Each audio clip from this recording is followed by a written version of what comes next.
why do we bother giving these Valentine's Day cards out to people? It's awkward, cheesy, takes so long, and to be honest, I have no idea why we do it. This is Kayan Explains the Origins of Valentine's Day. What if I told you that the origins of Valentine's Day have a very mysterious history? It appears there isn't one true reason for the Day of Love. Some think it has to do with birds. Others think it has to do with a man in jail. And last but not least, some historians say that it all came down to an ancient Roman festival of fertility. So how did we get from that to here with all of these cards and chocolates and roses, treats? Let's start with the first theory. Back in ancient Roman times, there was a festival called Lupercalia, which was a celebration of fertility. Pretty wild stuff happened there. Let's just say love was in the air. But one thing that was said to have happened was the pairing up of people. Men would pick random women's names out of a jar and be matched for the length of the festival. Some of these matches would last longer, even ending in marriage. Wait a sec. Picking random names out of a jar led to marriage? No, thank you. Anyway, Lupercalia eventually became less popular. Our next origin story has to do with jail. A Roman emperor, Claudius II, banned marriages.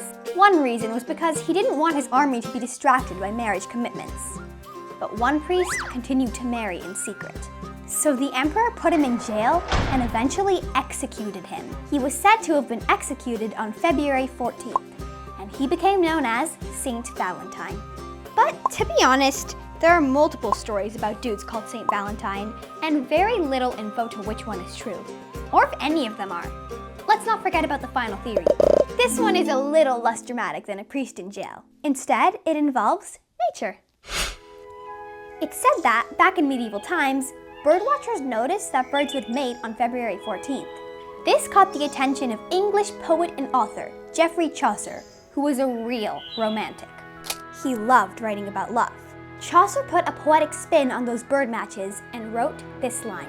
For this was on Saint Valentine's Day, when every fowl cometh there to chase his lay. Plain English? Basically, the birds choose their mates on Valentine's Day. This poem popularized the connection of Saint Valentine's Day on February 14th and the theme of love. From those three theories on Valentine's Day origins, how did we get here? Exchanging cards, giving chocolates?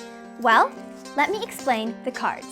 Remember that jailed priest from earlier in the video? Back when he was in jail, it was said that he fell in love with the jailer's daughter.